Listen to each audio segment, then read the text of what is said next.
Hello साथियों, नमस्कार। स्वागत है आपका एक बार फिर से आपके अपना प्यारा सा यूट्यूब चैनल अपना बिहार एकेडमी पर। और आज हम आपके लिए लेकर के आए हैं एसएसटी का दूसरा पॉलिटिकल साइंस राजनीतिक शास्त्र का दूसरा चैप्टर है सत्ता में साझेदारी की कार्य प्रणाली।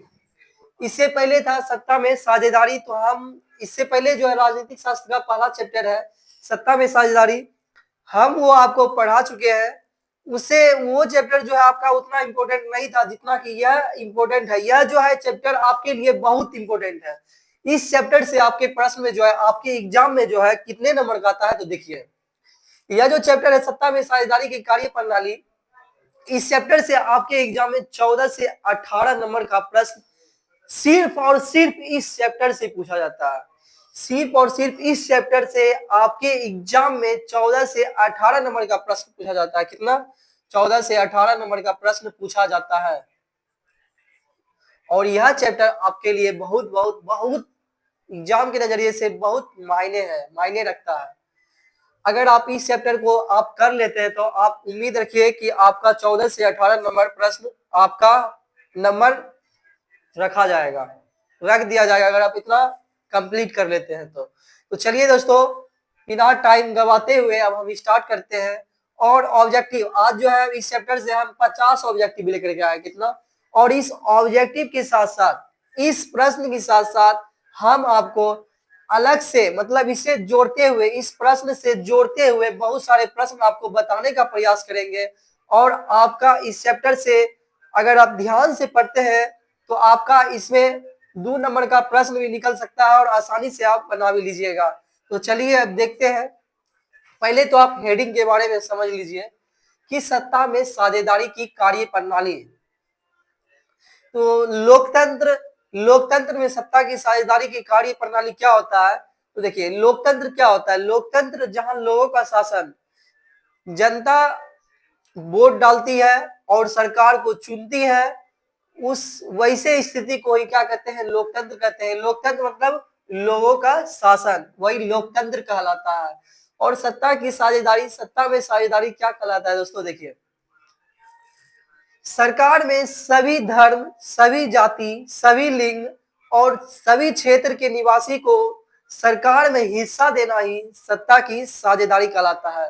आपके एग्जाम में 2 नंबर का प्रश्न बन के आ सकता है कि सत्ता की साझेदारी से आप क्या समझते हैं। आपके एग्जाम में प्रश्न बन के आ सकता है, बल्कि यह आपका 1 नंबर में भी 1 नंबर में भी आता है और 2 नंबर में भी आने की संभावना है कि सत्ता की साझेदारी से आप क्या समझते हैं। तो आप उत्तर लिखिएगा। सत्ता की साझेदारी सरकार में सभी धर्म, सभी जाति, सभी लिंग और क्षेत्र के प्रत्येक निवासी के प्रत्येक कास्ट को जो है सरकार में हिस्सा देना ही सत्ता की साझेदारी होता है। अब देखिए कि किस प्रकार से सत्ता की साझेदारी होती है। देखिए हमारा देश जो है विविधताओं से भरा हुआ है। क्या है? हमारा देश विविधताओं से भरा हुआ है। किस प्रकार? हमारे देश में कई धर्म के लोग रहते हैं, कई जाति के लोग रहते हैं और धर्म कई धर्म हो गया, कई जाति हो गया और लिंग भी कई लिंग रहते हैं। और ये हो गया क्षेत्र के आधार पे भी। धर्म के आधार पे देखिए कौन कौन सा होता है। धर्म के आधार पर हो जाएगा, देखिए हिंदू हो गया, मुस्लिम हो गया, सिख हो गया, ईसाई हो गया। हिंदू, मुस्लिम, सिख, ईसाई, जैन, बुद्ध, बहुत सारे धर्म हमारे देश में रहते हैं। हमारा प्यारा देश भारत देश में बहुत धर्म के लोग यहाँ पे रहते हैं। और जाति हो गया, देखिए जाति में 1-2 एग्जांपल आपको देके बताते हैं। देखिए जैसे कि आपका भूमियार हो गया, राजपूत हो गया, आपका यादव हो गया। इस तरह से बहुत सारा कास्ट जो है हमारे प्यारा देश भारत में रहते हैं। बहुत धर्म के लोग रहते हैं, बहुत जाति के लोग रहते हैं। स्त्रीलिंग हो गया, पुल्लिंग हो गया, स्त्री जाति के लोग रहते हैं, पुरुष जाति के लोग रहते हैं। और क्षेत्रवाद में देखिए कैसे बिहारी हो गया आपका, गुजराती हो गया, बहुत सारे क्षेत्र के लोग आते हैं। हमारे देश में जो है कुल 28 राज्य है। कितना राज्य है? हमारे देश में कुल 28 राज्य है। तो हम आपको इसके बारे में आगे बताएंगे। प्रश्न को देखते हुए और हम आपको इस प्रश्न के साथ साथ एक प्रश्न के साथ साथ आपके एग्जाम में जो प्रश्न बनेगा उसको जोड़ते हुए चलेंगे आपको। तो आपको बता दिए सत्ता की साझेदारी, तो आपका यह प्रश्न 2 नंबर में भी बन के आता है। तो चलिए अब प्रश्न की ओर चलते हैं। सत्ता में साझेदारी सही है क्यों? देखिए पहले ऑप्शन देख लेते हैं। यह विविधताओं को अपने में समेट लेती है। सत्ता की साझेदारी विविधताओं को अपने में समेट लेती है, गलत हो जाएगा ये। देश की एकता को कमजोर करती है, यह भी गलत हो जाएगा। फैसले लेने में देरी करती है, यह भी गलत हो जाएगा। विभिन्न समुदायों के बीच टकराव कम करती है। सत्ता में साझेदारी जो दोस्त है, यह विभिन्न समुदायों के बीच टकराव को कम करती है। किस प्रकार से कम करती है? तो हम आपको बता दिए। अगर इस धर्म में सिर्फ हिंदू को ही सत्ता में दिया जाए तो हिंदू, मुस्लिम, सिख, ईसाई, इस समय क्या हो जाएगा? टकराव हो जाएगा। इसलिए सत्ता में साझेदारी बहुत आवश्यक है। किस कारण? समुदायों के बीच टकराव को कम करने में बहुत महत्वपूर्ण भूमिका निभाता है सत्ता में साझेदारी। चलिए दोस्तों, इस प्रकार से 1 नंबर का ऑप्शन नंबर डी आपका सही हो जाएगा। विभिन्न समुदायों के बीच टकराव कम करती है। चलिए दोस्तों, अब चलते हैं अगली प्रश्न 2 नंबर की ओर। पहले प्रश्न पढ़ते हैं, उसके बाद हम आपको उत्तर बताएंगे। निम्न में से कौन सा पंचायती राज व्यवस्था का दूसरा स्तर है? तो पहले दोस्तों हम पंचायती राज व्यवस्था के बारे में जान लेते हैं, उसके बाद हम इसमें आंसर खोजेंगे। अगर आप पंचायती राज व्यवस्था के बारे में हम आपको बता दिए तो आप खुद ब खुद इसका आंसर ढूंढ लीजिएगा। तो बताने से पहले हम इसको यहाँ पे मिटा देते हैं ताकि हम आपको लिख करके बताएं और आपको अच्छे से समझ में आए।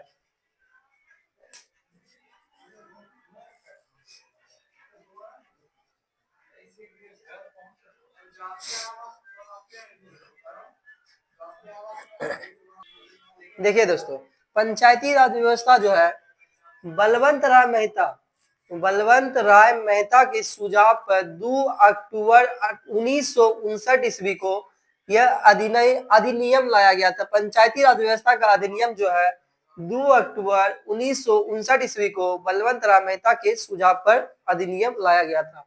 कब? 2 अक्टूबर 1959 ईस्वी को। कब? 2 अक्टूबर 1959 ईस्वी को बलवंत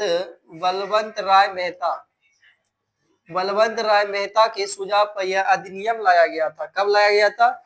2 अक्टूबर 1869 ईस्वी को। और यह जो अधिनियम है पंचायती राज व्यवस्था, यह 73वां संशोधन, संविधान में दोस्तों संशोधन होता है। क्या होता है? संविधान में संशोधन। अच्छा, पहले इस चीज के बारे में हम आपको बाद में बताएंगे, तो पहले इसके बारे में कुछ और पहले एक्स्ट्रा जानते हैं, एक्स्ट्रा कुछ बता देते हैं ताकि उससे भी आपके एग्जाम में प्रश्न बनता है। देखिए संविधान क्या होता है, पहले यह समझिए कि संविधान होता क्या है। देश को चलाने के लिए जो नियम या कानून होता है, उस नियम या कानूनों के संग्रह को ही संविधान कहते हैं। क्या कहते हैं? संविधान कहते हैं। और संविधान सभा का गठन जो हुआ था, कब हुआ था? देखिए संविधान सभा का गठन कब हुआ था? 1946 ईस्वी में हुआ था। कब हुआ था? 1946 ईस्वी में संविधान सभा का गठन हुआ था। पहला गठन 1946 ईस्वी में संविधान सभा का गठन हुआ था। किसका गठन हुआ था? संविधान सभा का गठन हुआ था। हम आपको संविधान भी बता दिए कि संविधान किसे कहते हैं। देश को चलाने के लिए जो नियम या कानून होते हैं, उस नियम या कानूनों के संग्रह को संविधान कहते हैं। क्या कहते हैं दोस्तों? संविधान कहते हैं। और संविधान का गठन 1946 ईस्वी में होता। और संविधान सभा का पहला अस्थायी अध्यक्ष सच्चिदानंद सिन्हा जी थे। कौन थे? सच्चिदानंद सिन्हा जी थे। और संविधान सभा का अस्थायी मतलब होता है दोस्तों कुछ दिनों के लिए जो अध्यक्ष होते हैं उसे अस्थायी कहते हैं, जो अस्थायी नहीं है। तो संविधान सभा का प्रथम अस्थायी अध्यक्ष जो है सच्चिदानंद सिन्हा जी थे। और उसके बाद अस्थायी अध्यक्ष रूप में राजेंद्र प्रसाद को बनाया गया था। किसको बनाया गया था? राजेंद्र प्रसाद को अस्थायी अध्यक्ष के रूप में संविधान सभा का अध्यक्ष बनाया गया था। अस्थायी राजेंद्र प्रसाद को संविधान सभा का अस्थायी अध्यक्ष बनाया गया था। और संविधान सभा का प्रारूप समिति, संविधान सभा के जो है इनको संविधान को किसने बनाया था? तो संविधान को किसने बनाया था? संविधान को डॉक्टर भीमराव अम्बेडकर जी ने बनाया था। और इन संविधान को बनाने में टोटल 2 वर्ष 11 महीना 18 दिन का समय लगा था। कितना दिन लगा था दोस्तों? 2 वर्ष 11 महीना 18 दिन का समय लगा था संविधान को बनाने में। आपसे एग्जाम में प्रश्न बन सकता है कि संविधान को बनाने में कितना समय लगा था? आप क्या उत्तर दीजिएगा? 2 वर्ष 11 महीना 18 दिन। तो यहाँ पे लिख देते हैं, देखिए 2 वर्ष 11 महीना 18 दिन का समय लगा था संविधान को निर्माण करने में। और संविधान के निर्माता डॉक्टर भीमराव अंबेडकर को कहा जाता है। और संविधान सभा का वो अस्थायी अध्यक्ष जो स्थिर नहीं है, जो संविधान सभा का अध्यक्ष जो स्थिर नहीं है, वह कौन था? सच्चिदानंद सिन्हा जी थे। कौन थे? सच्चिदानंद सिन्हा जी थे। और अस्थायी अध्यक्ष के रूप में राजेंद्र प्रसाद जी को बनाया गया था। और संविधान सभा गठन कब हुआ? 1946 ईस्वी में। और संविधान कब बनकर तैयार हो गया? तो संविधान 1949 ईस्वी में बनकर तैयार हो गया था। कब हो गया था? 1949 ईस्वी में संविधान जो है बनकर तैयार हो गया था। और संविधान को हमारे देश में कब लागू किया गया था? संविधान को हमारे देश में 26 जनवरी 1950 ईस्वी को हमारे देश में लागू किया गया था। कब लागू किया था? 26 जनवरी 1950 ईस्वी को संविधान हमारे देश में लागू किया गया था पंडित जवाहरलाल नेहरू के द्वारा। और इस दिन हमारा देश गणतंत्र घोषित किया गया। और हम लोग 26 जनवरी को गणतंत्र दिवस के रूप में मनाते हैं। किस रूप में मनाते हैं? गणतंत्र दिवस के रूप में मनाते हैं 26 जनवरी। प्रत्येक वर्ष हम सभी भारतवासियों गणतंत्र दिवस के शुभ अवसर जो मनाते हैं, कब मनाते हैं? 26 जनवरी को। कब मनाते हैं? 26 जनवरी को मनाते हैं। और उसके बाद जो है संविधान जो है बनाने में 2 वर्ष 11 महीने 18 दिन लगा था। और संविधान में कुल आर्टिकल जो है 395 है। कितना है टोटल? आपका यहाँ पहले मिटा देते हैं, उसके बाद लिख के बताते हैं आप।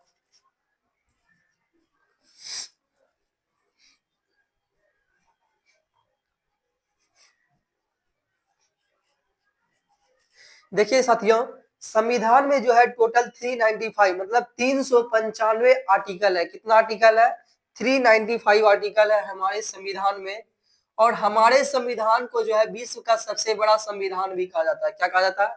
395 आर्टिकल है। कितना? 395 आर्टिकल्स है। और हमारे संविधान को विश्व का सबसे बड़ा संविधान कहा जाता है। क्या कहा जाता है? विश्व का सबसे बड़ा संविधान कहा जाता है भारतीय संविधान को। और 395 आपका आर्टिकल हो गया। और इसमें जो है 22 भाग है। क्या है दोस्तों? 22 भाग है और 12 अनुसूची है। क्या है?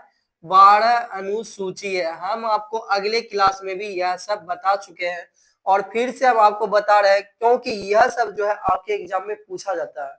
और आपको यह चीज इस क्लास में ही नहीं बल्कि आप जब आगे क्लास में जाइएगा तो आपको यह चीज वहां भी सदा के लिए काम आएगा। तो हमारे संविधान में कुल कितना आर्टिकल है? 395। भाग कितना है? 22 भाग। और सूची कितना है? 22। 12 अनुसूची है।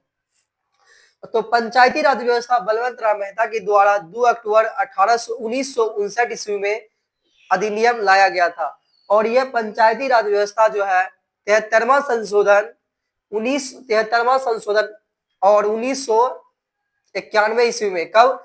73वां संशोधन 1991 में जो है यह अधिनियम संविधान में इसको जोड़ा गया था। कब? 73वां संशोधन। कब? 73वां संशोधन 1991 में। 1991 ईस्वी में। कब? 1991 ईस्वी में पंचायती राज व्यवस्था को हमारे संविधान में जोड़ा गया। 73वां संशोधन। कौन सा संशोधन? 73वां संशोधन 73 संशोधन जो था और उसका जोड़ा गया था 1991 में, 1991 ईस्वी में। और यह जो है पंचायती राज व्यवस्था जो है यह भाग आपका 9 में है और अनुसूची 11 में है। तो आपके एग्जाम में प्रश्न बन सकता है कि पंचायती राज व्यवस्था जो है किस अनुच्छेद में है? तो आप क्या बोलिएगा? 243। यह पंचायती राज व्यवस्था जो है आर्टिकल 243 में इसका चर्चा किया गया है। कौन सा संशोधन में इसको जोड़ा गया? 73वां। प्रश्न बन सकता है पंचायती राज व्यवस्था को कौन सा संशोधन में जोड़ा गया? 73वां संशोधन। और कौन से ईस्वी में? 1991 ईस्वी में। कौन सा आर्टिकल है यह? किस आर्टिकल में चर्चा किया है? 243 में। कौन सा अनुसूची है? 11वां अनुसूची। कौन सा सूची? 11वां अनुसूची। 11वां अनुसूची में इसको जोड़ा गया है। 11वां अनुसूची में इसका वर्णन है। 243 आर्टिकल, 73वां संशोधन 1991 ईस्वी में। आप इनको याद रखिएगा। किनके द्वारा पंचायती राज व्यवस्था लाया गया था? बलवंत राय मेहता के द्वारा। यह सब जो हम आपको बता रहे हैं ये आपके लिए बहुत बहुत बहुत मोस्ट वीवीआई क्या है? मोस्ट वीवीआई है। और आप इनको ध्यान से सुनिए। क्या कीजिए? ध्यान से सुनिए, तो आपको रटना नहीं पड़ेगा और आपको याद हो जाएगा। पंचायती राज व्यवस्था जो है यह 3 प्रकार से इसको सुझाव बलवंत राय मेहता के आधार पर के सुझाव पर इसको त्रिस्तरीय 3 स्तर पे बांटा गया है। कौन से स्तर पे? 3 स्तर पे बांटा गया है। तो कौन कौन होता है देखिए। एक आपका होता है ग्राम स्तर पर जो है ग्राम पंचायत होता है। ग्राम स्तर पर आपका ग्राम पंचायत होता है। देखिए ग्राम स्तर पर आपका ग्राम पंचायत होता है। ग्राम स्तर पर ग्राम पंचायत। प्रखंड स्तर पर आपका पंचायत समिति होता है। प्रखंड स्तर पर पंचायत समिति होता है। और आपका जिला स्तर पर जो है जिला स्तर पर जिला परिषद होता है। जिला स्तर पर जिला परिषद होता है। क्या होता है दोस्तों? जिला परिषद होता है। तो देखिए वही प्रश्न यहाँ से आपसे पूछा गया है 2 नंबर का, निम्न में से कौन सा पंचायती राज व्यवस्था का दूसरा स्तर है? तो पंचायती राज व्यवस्था का दूसरा स्तर कौन सा है? प्रखंड स्तर पर पंचायत समिति। प्रखंड स्तर पर पंचायत समिति। तो इस प्रकार आप खुद बताइए इसका आंसर क्या होगा। तो क्या हो जाएगा दोस्तों इसका answer? Option number C panchayat समिति आपका सही हो जाएगा। हम जितना भी इसके बारे में बताए यह सब आपके लिए मोस्ट वीवीआई क्या है? मोस्ट मोस्ट मोस्ट वीवीआई है। अब आप इसको ध्यान से सुनते जाइए। ऑप्शन नंबर 3 की ओर चलते हैं, देखते हैं कौन से संविधान द्वारा पंचायत का तीसरा स्तर बनाया गया था? कौन से संविधान द्वारा पंचायत का तीसरा, संविधान नहीं होगा बल्कि संशोधन होगा। कौन से संशोधन द्वारा पंचायत का तीसरा स्तर बनाया गया? यहाँ पे क्या हो जाएगा दोस्तों? संशोधन हो जाएगा।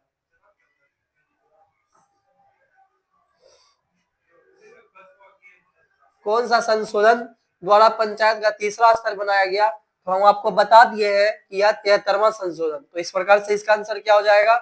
3 नंबर का ऑप्शन नंबर बी आपका सही हो जाएगा, 73वां संशोधन।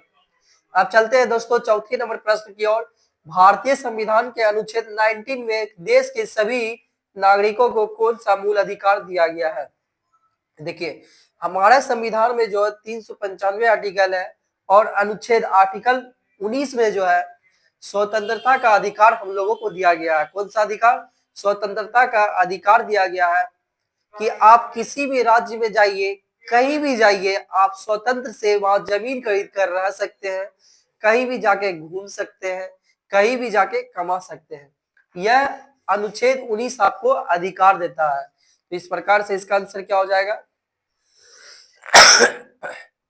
ऑप्शन नंबर ए स्वतंत्रता का अधिकार सही हो जाएगा। अगर आप कहीं भी जा सकते हैं, कहीं भी घूम सकते हैं, कहीं जाके कमा सकते हैं, तो क्या हो गया? यह आपका स्वतंत्रता का अधिकार हो गया। क्या हो गया? तो ऑप्शन नंबर ए आपका दोस्तों क्या हो जाएगा? ऑप्शन नंबर ए आपका सही हो जाएगा। ऑप्शन नंबर ए 4 का ऑप्शन नंबर ए स्वतंत्रता का अधिकार सही हो जाएगा दोस्तों। अब चलते हैं अगली प्रश्न 5 नंबर की ओर। लिच्छवी गणतंत्र भारत के किस राज्य में अवस्थित थे? देखिए दोस्तों लिच्छवी गणतंत्र जो है विश्व का सर्वप्रथम गणतंत्र माना जाता है।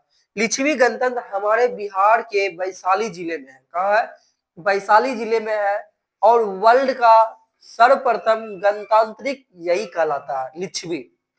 तो यह कहाँ है? लिच्छवी गणतंत्र भारत के किस राज्य में अवस्थित थे? तो बिहार। ऑप्शन नंबर ए सही हो जाएगा। अब चलते हैं साथियों अगली प्रश्न 6 नंबर की ओर। पंचायती राज्य के त्रिस्तरीय स्वरूप में इनमें से कौन नहीं है? अब देखिए हम तो आपके सामने यह सब चीज आपको पंचायती राज के बारे में बता चुके हैं। और देखिए यह प्रश्न जो है 6 नंबर का, पंचायती राज्य के त्रिस्तरीय स्वरूप में इनमें से कौन नहीं है? आप खुद बताइए कि ग्राम स्तर पर ग्राम पंचायत, प्रखंड स्तर पर पंचायत समिति, जिला स्तर पर जिला परिषद। देखिए ग्राम पंचायत यह तो नहीं होगा, पंचायत समिति यह भी नहीं होगा, जिला परिषद यह भी नहीं होगा। यह तीनों पंचायत समिति का स्तर है। इनमें से कौन नहीं है? नगर निगम। नगर निगम आंसर हो जाएगा। 6 नंबर का पंचायती राज्य के त्रिस्तरीय स्वरूप में इनमें से कौन नहीं है? ऑप्शन नंबर डी, नगर निगम। अब चलते हैं साथियों अगली प्रश्न 7 की ओर। पटना नगर निगम के प्रधान को क्या कहा जाता है? तो पटना नगर निगम, देखिए अब पहले हम नगर निगम के बारे में जान लेते हैं। नगर का जो शासन है, नगर नगर जिस प्रकार से पंचायती राज व्यवस्था आया था उसी प्रकार से नगरीय शासन व्यवस्था भी आया था। कब आया था? तो 74वां 74 संशोधन। कब? 74 संशोधन। यहाँ पे पहले मिटा देते हैं, उसके बाद हम आपको समझाते हैं।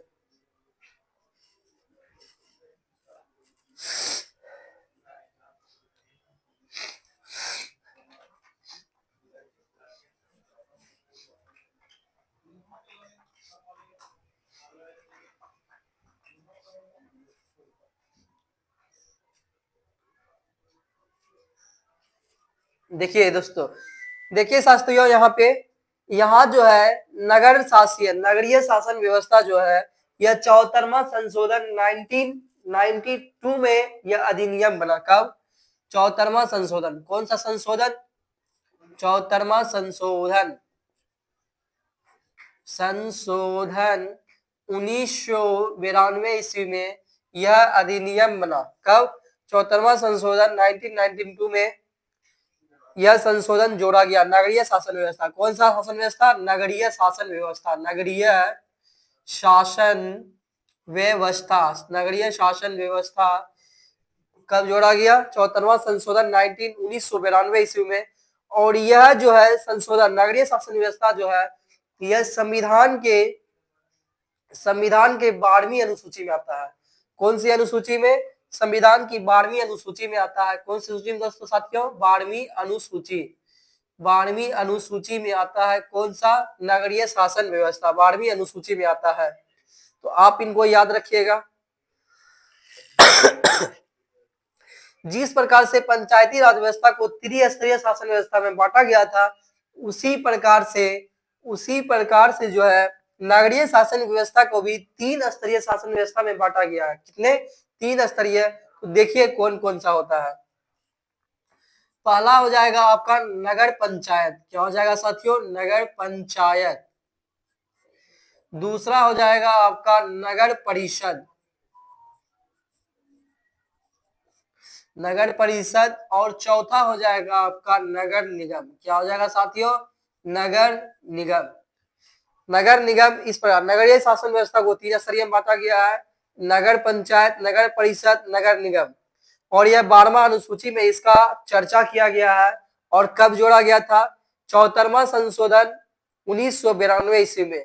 तो यह सब जो है आपके लिए मोस्ट वीवीआई क्या है, हम आपको पहले भी बता चुके हैं कि इस चैप्टर से आपका एग्जाम में 14 से 18 नंबर का प्रश्न बनता है। कितना? 14 से 18 नंबर का प्रश्न बनता है केवल और केवल इस चैप्टर से, सत्ता में साझेदारी की कार्य प्रणाली। तो देखिए, तो इसका आंसर क्या हो जाएगा? 7 का। पटना नगर निगम के प्रधान को क्या कहा जाता है? पंचायती राज के त्रिस्तरीय स्वरूप में इनमें से कौन नहीं है? तो नगर निगम।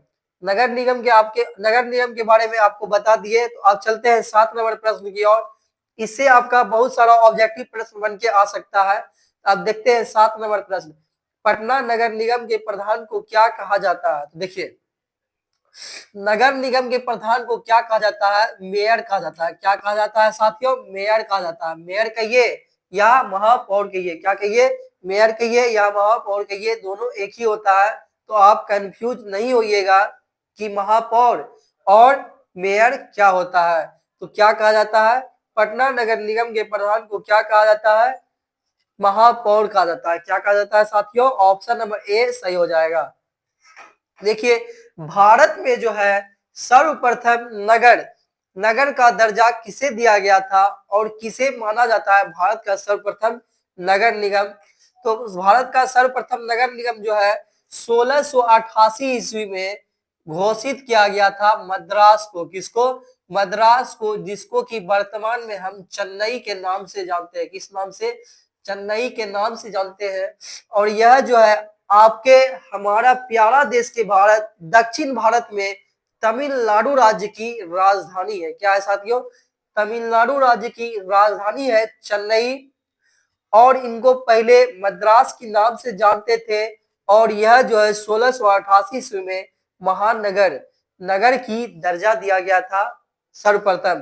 तो आपके एग्जाम में बन के आ सकता है कि सर्वप्रथम नगर का दर्जा किसे दिया गया था, तो चेन्नई को, और कब दिया गया था, 1688 ईस्वी में।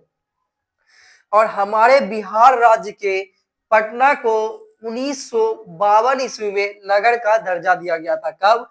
1952 ईस्वी में। कब?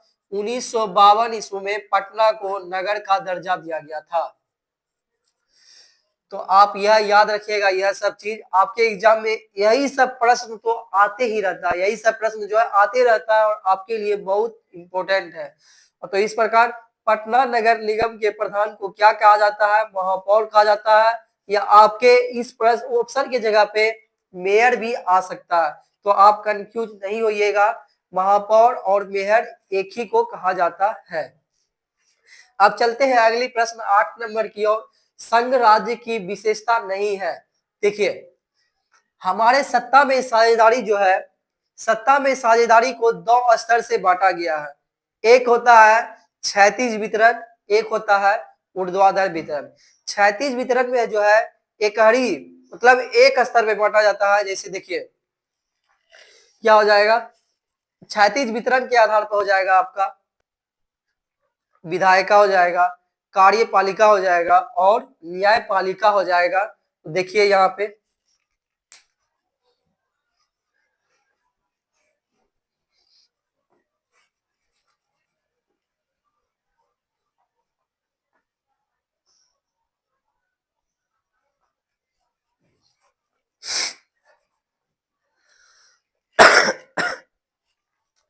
सत्ता में साझेदारी किस प्रकार से की जाती है। देखिए, सत्ता में साझेदारी दो प्रकार से की जाती है, एक क्षैतिज वितरण के आधार पे और दूसरा है ऊर्ध्वाधर वितरण के आधार पे। क्षैतिज वितरण के आधार पे सत्ता की साझेदारी किस प्रकार से की जाती है? सत्ता की साझेदारी क्षैतिज वितरण के आधार पे, सत्ता की साझेदारी क्षैतिज वितरण, क्षैतिज वितरण के आधार पर जो होता है, देखिए कौन कौन सा होता है। एक हो जाता है आपका विधायिका, विधायिका विधायिका, दूसरा हो जाता है आपका कार्यपालिका, कार्यपालिका, और तीसरा हो जाता है आपका न्यायपालिका, न्यायपालिका। और इसका कार्य क्या होता है साथियों? इसका कार्य होता है कानून को बनाना, इसका कार्य होता है कानून को लागू करना, इसका काम होता है कानून का देखभाल करना, रख रखाव देखभाल करना, और जो कानून के नियमों को पालन नहीं करता है उसे दंडित करना। किसका काम होता है? न्यायपालिका का। हम जो आपको बता रहे हैं आप इनको हल्के में नहीं लीजिएगा, बल्कि हम जो भी आपको बता रहे हैं हर शब्द में, हर पॉइंट में आपका प्रश्न बनता है, और प्रश्न प्रीवियस ईयर में भी बन के आ चुका है और बहुत बार पूछा जा चुका है।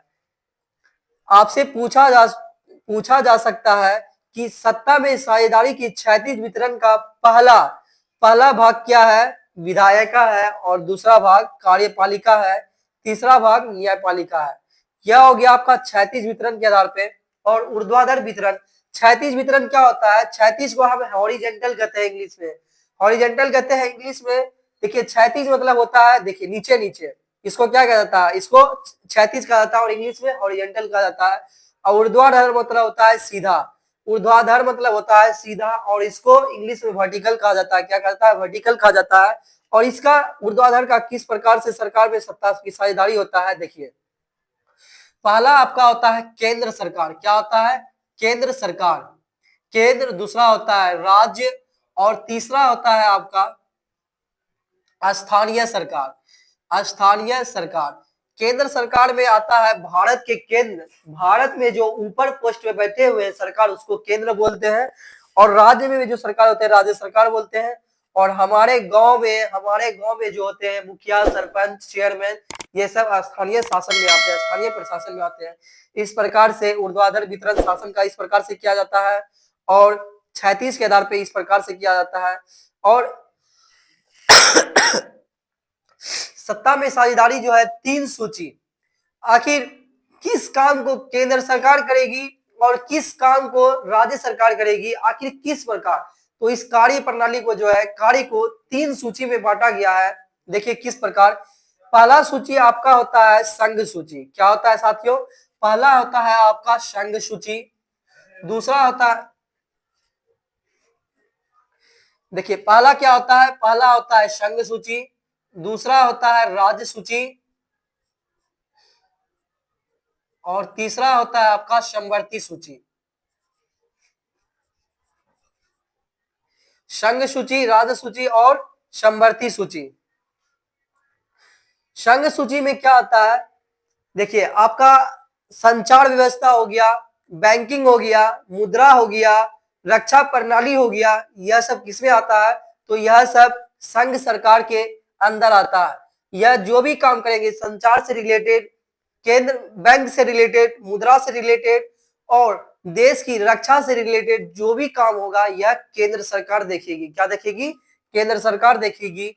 और राज्य सरकार में कौन सा काम आता है, देखिए जैसे स्वास्थ्य हो गया आपका, पुलिस प्रशासन हो गया आपका, अस्पताल हो गया, यह सब किसमें चलाता है, यह सब आपका राज्य सरकार में चलाता है। और यह जो है समवर्ती सूची में शिक्षा, शिक्षा जो है यह शिक्षा पे केंद्र सरकार भी काम करती है और राज्य सरकार भी काम करती है। आखिर समवर्ती सूची कहते किसे है? समवर्ती सूची, संघ सूची में तो सिर्फ और सिर्फ केंद्र सरकार का हक होगा, राज्य सूची में सिर्फ और सिर्फ राज्य सरकार का हक होगा और समवर्ती सूची में केंद्र और राज्य दोनों सरकारों का अधिकार होता है। और शिक्षा समवर्ती सूची के अंतर्गत आता है। किसमें आता है? समवर्ती सूची के अंतर्गत आता है। देखिए संघ राज्य, संघ राज्य की विशेषता नहीं है, तो संघ राज्य की विशेषता नहीं है, तो इसका आंसर क्या हो जाएगा साथियों? संघ राज्य की विशेषता ऑप्शन नंबर सी, एकड़ी शासन व्यवस्था। तो क्या हो जाएगा? एकड़ी शासन व्यवस्था, ऑप्शन नंबर सी सही हो जाएगा। अब देखते हैं 9 नंबर की ओर। भारतीय संविधान की 8वीं अनुसूची में कितनी भाषाओं को स्थान दिया गया है? देखिए भारतीय संविधान के 8वीं अनुसूची में भारत सरकार ने 22 भाषाओं को दर्जा दिया गया और हिंदी भाषा जो है इसको राजभाषा का दर्जा दिया गया है। हमारे देश का ना ही कोई राष्ट्रीय धर्म है और ना ही कोई राष्ट्रीय भाषा है, इसलिए तो हमारे देश को धर्मनिरपेक्ष कहा जाता है। क्या कहा जाता है? हमारे देश को धर्मनिरपेक्ष कहा जाता है। इस हमारे देश का कोई भी राष्ट्रीय भाषा नहीं है, कोई भी राष्ट्रीय धर्म नहीं है, सभी धर्म को समान सम्मान दिया जाता है।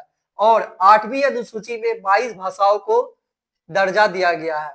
तो इसका आंसर क्या हो जाएगा? भारतीय संविधान की अनुसूची 8वीं अनुसूची में कितनी भाषाओं को स्थान दिया गया है? तो ऑप्शन नंबर बी 22 सही हो जाएगा। अब देखते हैं 10 नंबर प्रश्न, भारत में पहला नगर निगम कहाँ बना? तो भारत में पहला नगर निगम कहाँ बना? तो आपको इसके पहले बता चुके हैं और आप आसानी से इसका उत्तर दे सकते हैं। तो क्या हो जाएगा? भारत में पहला नगर निगम कहाँ बना? तो बी मद्रास में, जिसको कि वर्तमान में चेन्नई के नाम से जो जानते हैं, जो कि तमिलनाडु की राजधानी है। क्या है साथियों? तमिलनाडु की राजधानी है। पहले मद्रास के नाम से जानते थे और वर्तमान में चेन्नई के नाम से जानते थे। इस प्रकार ऑप्शन नंबर बी सही हो जाएगा। अब देखते हैं 11 प्रश्न की ओर। भारत में मतदाता होने की न्यूनतम आयु क्या है? तो इसका आंसर सी 18 वर्ष हो जाएगा। अगर आप भी जब 18 वर्ष का होइएगा तो आप भी मत डालने जाइएगा। क्या? मत डालने जाइए, मत मतलब मतदान कीजिएगा। कब? 18 वर्ष होने के बाद। 18 वर्ष हो जाएगी उसके बाद आप मतदान कर सकते हैं। तो इसका आंसर सी हो जाएगा। अब चलते हैं 12 नंबर प्रश्न की ओर। भारत में गणतांत्रिक संविधान को कब अंगीकार किया गया? भारतीय संविधान कब अंगीकार मतलब कब लागू किया गया? तो 26 जनवरी 1950 ईस्वी को लागू किया गया था। यह सब हमको पहले बता चुके हैं। तो क्या हो जाएगा आंसर? भारत में गणतांत्रिक संविधान को कब अंगीकार किया गया? ऑप्शन नंबर सी 26 जनवरी 1950 को। यह आपका सही हो जाएगा, ऑप्शन नंबर सी। अब 13 नंबर की ओर देखते हैं। वर्तमान में भारत में कितने केंद्र शासित प्रदेश है? तो वर्तमान में जो भारत में कुल 8 केंद्र शासित प्रदेश है और 28 राज्य है। 28 राज्य है और 8 केंद्र शासित प्रदेश है। तो इसका आंसर क्या हो जाएगा? Option number C. अब आप नाम सुन लीजिए केंद्र शासित प्रदेश का। हम यहाँ पे देखिए, हम आपको लिख के बता देते हैं क्योंकि यह प्रश्न आपके एग्जाम में पूछा जा चुका है और केंद्र शासित प्रदेश का नाम भी आपके एग्जाम में कई बार पूछा गया है। तो देखिए, आपके एग्जाम में पूछा गया है कि केंद्र शासित निम्नलिखित में से कौन केंद्र शासित प्रदेश है? तो चंडीगढ़ आता है। 8 केंद्र शासित प्रदेश होता है, तो आपके चंडीगढ़ ना पूछ करके और नाम से भी पूछा जा सकता है। तो हम आपको पहले नाम बता देते हैं। देखिए, हमारे भारत देश, हमारा भारत प्यारा देश में कुल 28 राज्य और 8 केंद्र शासित प्रदेश है। कितना देश है? 28 राज्य और 8 केंद्र शासित प्रदेश है। देखिए, राज्य तो आप समझते होंगे, केंद्र शासित प्रदेश होता क्या है पहले यह समझिए। भूगोल की दृष्टि से ऐसी ऐसी जगह होता है जो कि ना ही उनका कोई मतलब समझिए कि भौगोलिक दृष्टि से उसका कुछ और ही नक्शा होता है। उनको ना ही राज्य में सम्मिलित किया जा सकता है, उसको ना ही राज्य में सम्मिलित किया जा सकता है और ना ही स्वतंत्र स्वतंत्र घोषित किया जा सकता है। क्या स्वतंत्र घोषित किया जा सकता है? भौगोलिक दृष्टि से वह स्वतंत्र घोषित नहीं किया, गणतंत्र घोषित नहीं किया जा सकता है और ना ही वह उसको राज्य में शामिल किया जा सकता है। केंद्र शासित प्रदेश को राज्य में शामिल नहीं किया जा सकता है और उस पर जो है सिर्फ और सिर्फ केंद्र सरकार का शासन होता है, इसलिए उसको केंद्र शासित कहा जाता है। केंद्र शासित, केंद्र का शासन, उसी को केंद्र शासित प्रदेश बोला जाता है। तो हमारे देश में 8 केंद्र शासित प्रदेश है, तो नाम जान लीजिए। आपका इससे प्रश्न बनता ही बनता है, हम गारंटी देते हैं, बनता ही बनता है। तो देखिए, 8 केंद्र शासित प्रदेश का नाम जान लीजिए आप। यह प्रश्न आपके आगे जब जाइएगा, अगले क्लास में जाइएगा, तो उसमें भी आपको काम आएगा। देखिए कौन कौन सा होता है, तो आप ले लीजिए लद्दाख। देखिए, लद्दाख हो गया, दूसरा हो गया आपका जम्मू और कश्मीर, जम्मू और कश्मीर, जम्मू और कश्मीर। तीसरा हो गया आपका दिल्ली, चौथा हो गया आपका चंडीगढ़, पांचवा हो गया आपका लक्षद्वीप, लक्षद्वीप आपका पांचवा हो गया और छठा हो गया आपका अंडमान एंड निकोबार, अंडमान और निकोबार, यह आपका छठा हो गया और सातवां हो गया आपका दादरा नगर हवेली और दमन और दीप, दादरा नगर हवेली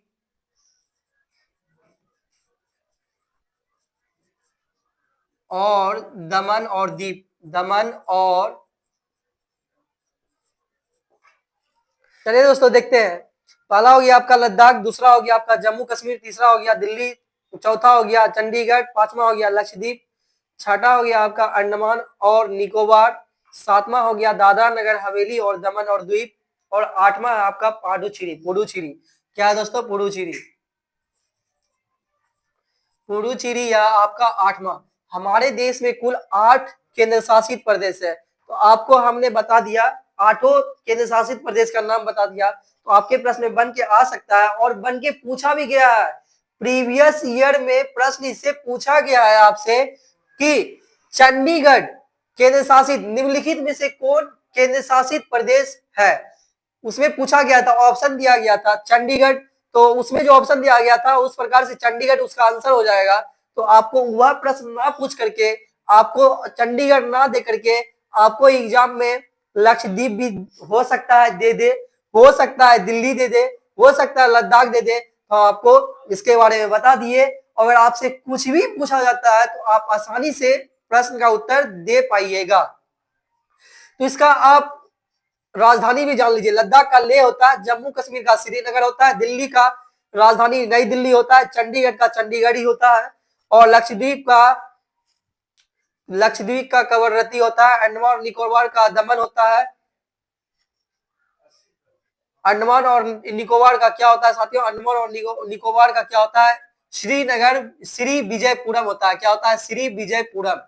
श्री विजयपुरम इसका राजधानी है और दादरा नगर हवेली का दमन हो जाएगा और पांडुचेरी का पांडुचेरी हो जाएगा। इस प्रकार से यह केंद्र शासित प्रदेश हो गया आपका। तो देखिए इनमें से क्या हो जाएगा, तो वर्तमान में भारत में कितने केंद्र शासित प्रदेश है? 8 और 8 का नाम बता दिए, आपको राजधानी बता दिए। अब चलते हैं 14 नंबर प्रश्न की ओर। पंचायती राज संस्थाओं को संवैधानिक दर्जा किस संविधान संशोधन में प्राप्त हुआ? पंचायती कौन से संविधान संशोधन में? तो 73वां संविधान संशोधन में इनको पंचायती राज व्यवस्था का दर्जा दिया गया था। किसको? पंचायती राज व्यवस्था को। कौन से संशोधन में? 73वां 73। तो क्या हो जाएगा आंसर? 14 का ऑप्शन नंबर बी आपका सही हो जाएगा। अब देखते हैं 15 नंबर की प्रश्न। ग्राम पंचायत का कार्यकाल कितने वर्ष का होता है? तो ग्राम पंचायत का कार्यकाल जो होता है साथियों 5 वर्षों का होता है। और ग्राम पंचायत के प्रधान कौन होता है? मुखिया होता है। कौन होता है साथियों? मुखिया होता है। और मुखिया का कार्यकाल 5 वर्षों का होता है। अब चलते हैं साथियों 16 नंबर प्रश्न की ओर। झारखंड राज्य का गठन कब हुआ था? देखिए, इस प्रश्न का उत्तर जाने से पहले हम कुछ एक्स्ट्रा आपको बता देना चाहते हैं, इससे भी आपके एग्जाम में प्रश्न आता है बन के। तो बिहार जो है पहले हमारा बंगाल में शामिल था। किसमें शामिल था? बंगाल में ही पहले बिहार शामिल था। और बिहार जो है बंगाल से 22 मार्च 1912 ईस्वी को अलग हो गया। 22 मार्च 1912 ईस्वी को बिहार बंगाल से अलग हो गया। और प्रत्येक वर्ष हम सभी बिहार में जो है 22 मार्च, सभी बिहार वाले जो है 22 मार्च 1912 ईस्वी को बिहार दिवस के रूप में मनाते हैं। सभी बिहारियों 22 मार्च को बिहार दिवस के रूप में मनाते हैं, क्योंकि इस दिन हमारा बिहार स्टेट जो है बंगाल से अलग होके अपना एक स्टेट बनाया था, जिसका नाम बिहार रखा गया था। पहले बिहार बंगाल में ही पहले शामिल हुआ करता था। और उड़ीसा नाम जो वर्तमान में हम उड़ीसा और झारखंड जो जानते हैं, यह स्टेट जो है बिहार से ही अलग हुआ है। किससे अलग हुआ है? उड़ीसा, झारखंड, बिहार स्टेट से ही अलग हुआ है। तो देखिए, उड़ीसा कब अलग हुआ था बिहार से? उड़ीसा 1936 ईस्वी में बिहार से अलग हो गया था। और झारखंड जो है बिहार से 15 नवंबर 2000 ईस्वी को झारखंड राज्य का गठन किया गया था। तो आपके एग्जाम में प्रश्न बन के आ सकता है। देखिए, आपके सामने में आया भी है। 16 नंबर का प्रश्न वही है जो हम आपको समझाना चाह रहे हैं। तो झारखंड राज्य का गठन कब हुआ था? 15 नवंबर 2000 ईस्वी को। और बिहार बंगाल से 22 मार्च को अलग हुआ था। कौन से ईस्वी में? 1912 ईस्वी में। उड़ीसा जो है, उड़ीसा 1936 ईस्वी में बिहार से अलग हुआ था। तो इस प्रकार से साथियों इसका आंसर क्या हो जाएगा? झारखंड राज्य का गठन कब हुआ था? तो 15 नवंबर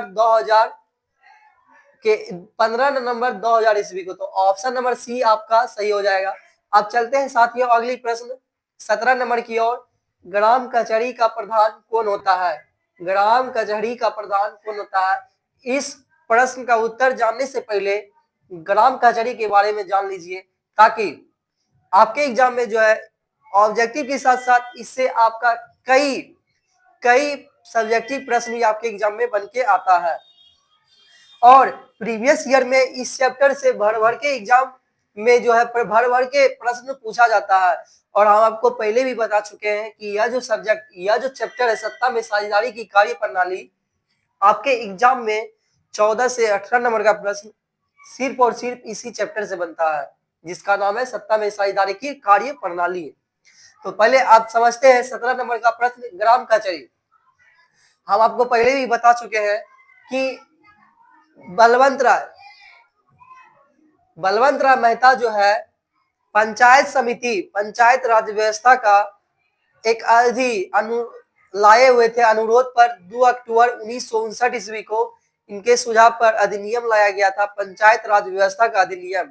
2 अक्टूबर 1959 ईस्वी को। कब? 2 अक्टूबर 1959 ईस्वी को बलवंत राय मेहता के आधार पर अनुरोध पर लाया गया था पंचायती राज व्यवस्था। कब? 2 अक्टूबर 1959 ईस्वी को। कब लाया गया था साथियों? 2 अक्टूबर 1959 ईस्वी को लाया गया था। और इसमें जो है बलवंत राय मेहता के आधार पर 3 त्रिस्तरीय पंचायत राज व्यवस्था को त्रिस्तरीय शासन व्यवस्था में विभाजित किया गया था। कितना? तो देखिए कौन कौन सा होता है।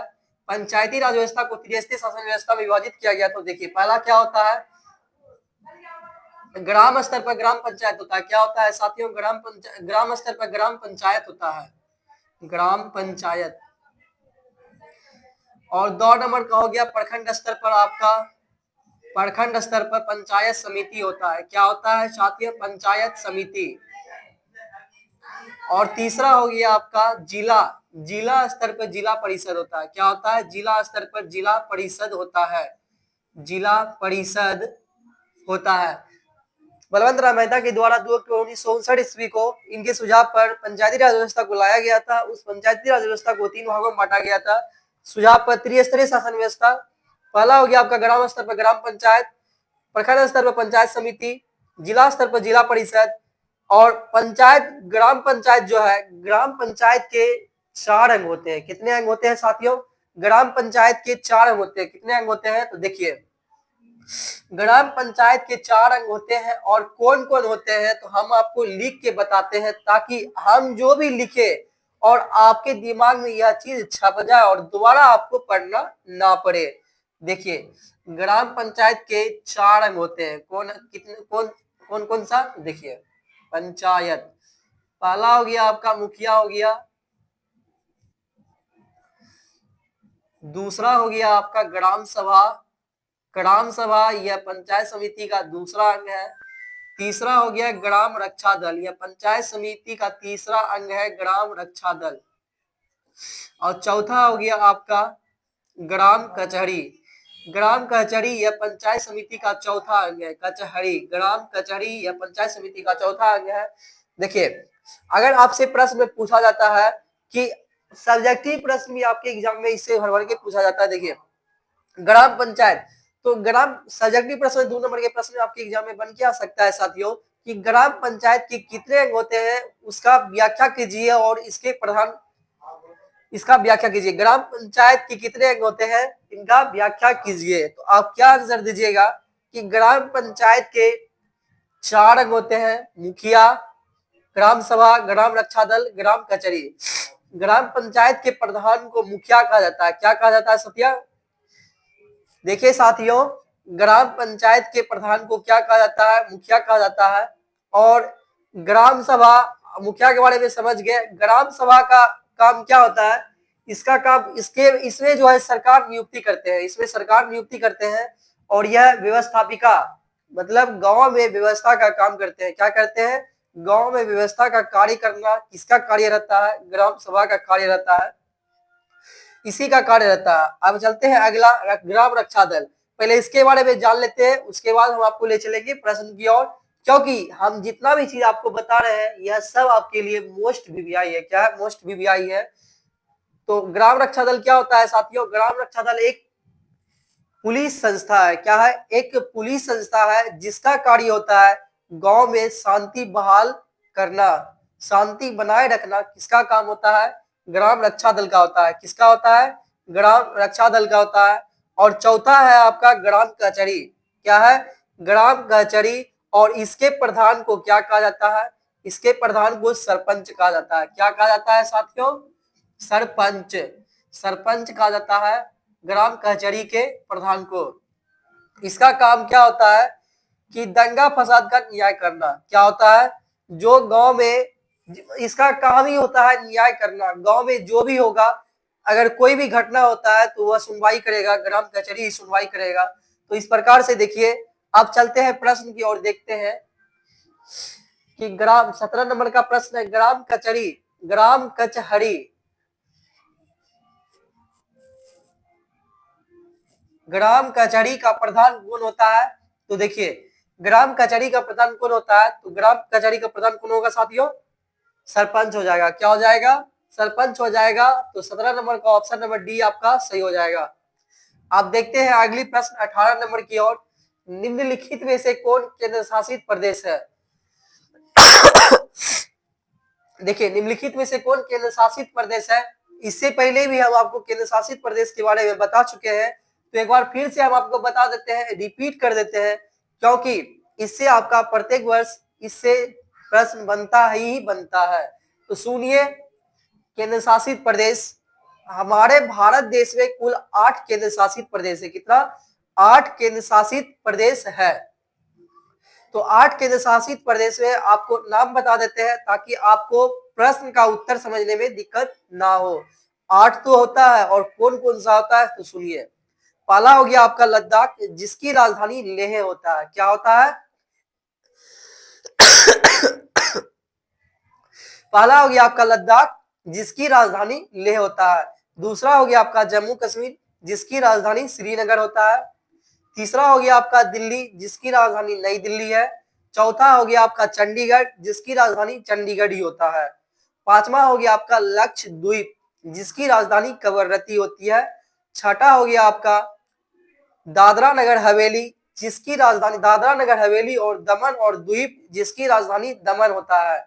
सातवां हो गया आपका अंडमान एंड निकोबार, जिसकी राजधानी श्री विजयपुरम होता है। और आठवां हो गया आपका पुडुचेरी, जिसकी राजधानी पुडुचेरी होता है। हम आठों केंद्र शासित प्रदेश का नाम आपको बता दिए हैं। अगर आपसे प्रश्न में किसी भी अगर कोई भी उत्तर आता है, आपसे पूछा गया निम्नलिखित में से कौन केंद्र शासित प्रदेश है, इस आठों नाम में से अगर आपके सामने कोई भी ऑप्शन आएगा तो आप आसानी से लगा सकते हैं आंसर। तो देखिए 18 नंबर का प्रश्न इसी से रिलेटेड है। निम्नलिखित में से कौन केंद्र शासित प्रदेश है? तो निम्नलिखित में से कौन केंद्र शासित प्रदेश है? Option number 1 Uttarakhand, option number B Chhattisgarh, option number C Chandigarh, option number D Kerala. तो इसका आंसर क्या हो जाएगा? तो आप इनका आंसर खुद बता सकते हैं कि इसका answer option number C Chandigarh हो जाएगा। क्या हो जाएगा? ऑप्शन नंबर सी चंडीगढ़ इसका आंसर सही हो जाएगा। अब चलते हैं अगली प्रश्न 19 नंबर की ओर, संघ सरकार का उदाहरण। इस प्रश्न का भी उत्तर बताने से पहले हम इसके बारे में कुछ एग्जाम्पल देंगे, तो सुनिए आप। तो पहले हम इसको मिटा देते हैं, उसके बाद हम आपको लिख करके समझाएंगे।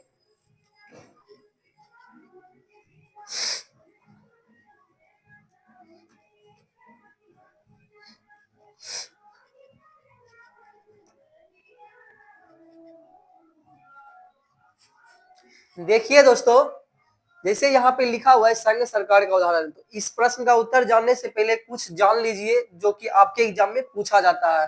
हम आपको पहले बता चुके हैं कि हम जो भी प्रश्न का उत्तर आपको बताएंगे, उससे रिलेटेड जितना भी आपके एग्जाम में प्रश्न बनता है, हम आपको वह चीज बताते हुए चलेंगे। तो सुनिए, शासन व्यवस्था को दो प्रकार से बांटा गया है। कौन कौन सा? तो देखिए, शासन व्यवस्था को दो प्रकार से बांटा गया है। शासन व्यवस्था को दो प्रकार से बांटा गया है।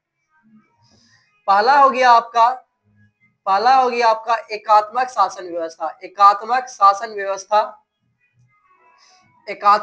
व्यवस्था और दूसरा हो गया आपका संघात्मक शासन व्यवस्था। तो यह जान लीजिए कि एकात्मक शासन व्यवस्था और संघात्मक शासन व्यवस्था क्या होता है, क्योंकि इससे प्रश्न आपका 2 नंबर का बनकर आता है और प्रीवियस ईयर में पूछा भी जा चुका है पहले। तो देखिए, एकात्मक शासन व्यवस्था क्या होता है साथियों? इसमें जो है जनता डायरेक्ट अपनी सरकार को चुनता है। किसको? इसमें जनता डायरेक्ट अपनी सरकार को चुनता है और इसीलिए इसको एकात्मक शासन व्यवस्था कहते हैं, क्योंकि इसका कोई कड़ी नहीं होता है। जनता डायरेक्ट अपनी सरकार को चुनता है, इसलिए इसको एकात्मक शासन व्यवस्था कहा जाता है। दूसरा है आपका संघात्मक शासन व्यवस्था। क्या होता है? इसमें जनता पहले अपनी प्रतिनिधि को चुनता है, उसके बाद प्रतिनिधि अपनी सरकार को चुनता है। इसमें क्या होता है? इसमें सिर्फ केंद्र का वर्चस्व रहता है, केंद्र ही इस पूरे देश में शासन करता है। और इसमें जो है केंद्र और राज्य दोनों सरकार मिलकर शासन चलाता है, इसलिए इसको संघात्मक शासन व्यवस्था कहते हैं। इसमें जो है केंद्र और राज्य दोनों मिलकर शासन करता है, केंद्र और राज्य दोनों मिलकर शासन करता है, देश को चलाता है, इसलिए इसको संघात्मक शासन व्यवस्था कहते हैं। और इस संघात्मक शासन व्यवस्था को भी 2 प्रकार से बांटा गया है। तो सुनिए कौन कौन सा होता है। एक होता है आपका संघ सरकार। क्या होता है? संघ राज्य। और दूसरा हो गया आपका संघ सरकार।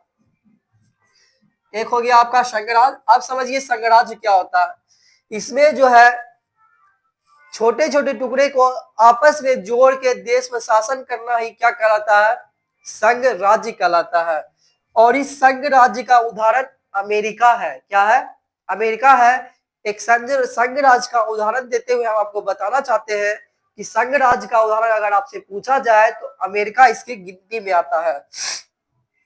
अमेरिका संघ राज्य का उदाहरण है क्योंकि इसमें जो है छोटे छोटे राज्यों को जोड़कर देश बनाकर उस पे शासन करते हैं केंद्र सरकार। लेकिन संघ सरकार में क्या होता है कि एक देश में अलग अलग राज्यों का गठन करके उस पर शासन किया जाता है, इसलिए इसको संघ सरकार कहते हैं। क्या कहते हैं?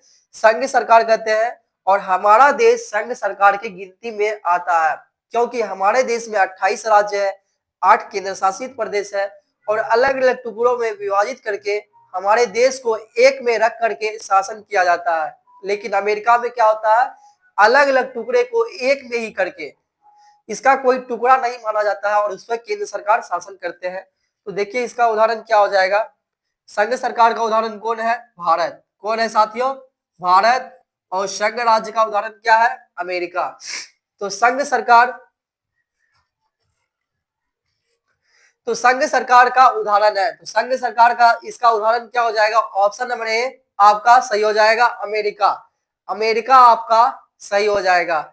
अब चलते हैं दूसरे 20वें नंबर प्रश्न की ओर। भारत में किस प्रकार की शासन प्रणाली है? तो भारत में किस प्रकार की शासन प्रणाली है? तो ऑप्शन नंबर बी संघीय और संसदीय शासन प्रणाली है। किस प्रकार का? संघीय और संसदीय शासन प्रणाली है। संघीय और संसदीय प्रणाली है। ऑप्शन नंबर बी आपका सही हो जाएगा।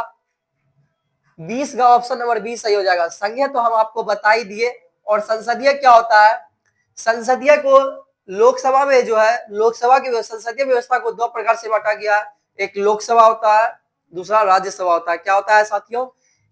संसदीय व्यवस्था को दो प्रकार से बांटा गया है, एक लोकसभा, एक राज्यसभा। क्या क्या होता है? संसदीय शासन व्यवस्था को जो है दो प्रकार से बांटा गया है। संसदीय शासन व्यवस्था को दो प्रकार से बांटा गया है। एक होता है लोकसभा और दूसरा होता है राज्यसभा। क्या होता है? दूसरा होता है राज्यसभा। हमारे देश में कुल लोकसभा में 545 सीट है। कितना सीट है? 545 सीट है। और इस पर जो है 543 ही इस पर चुनाव लड़ते हैं। कितना? 543 ही इस पर चुनाव करते हैं और बचा 2 इसको राष्ट्रपति के द्वारा मनोनीत किया जाता है। 2 सांसदों को लोकसभा में। देखिए फिर से एक बार सुनिए, संसदीय व्यवस्था को 2 प्रकार से बांटा गया है, लोकसभा और राज्यसभा।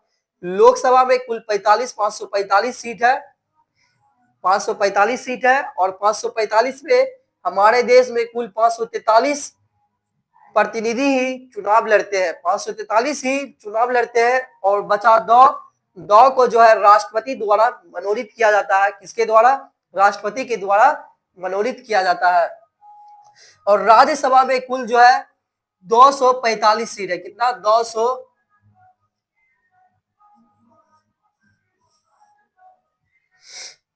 राज्यसभा में टोटल 250 सीट है और इनमें जो है, इनमें कोई चुनाव नहीं होता है। क्या होता है? इनमें कोई चुनाव नहीं होता है। यह जो यहाँ पे जो होता है, लोकसभा के जो प्रतिनिधि होते हैं, जो सांसद होते हैं, वही यहाँ पे अपने सांसद को यहाँ पे चुन के भेजते हैं, अपने सांसद को राज्यसभा में चुनकर भेजते हैं।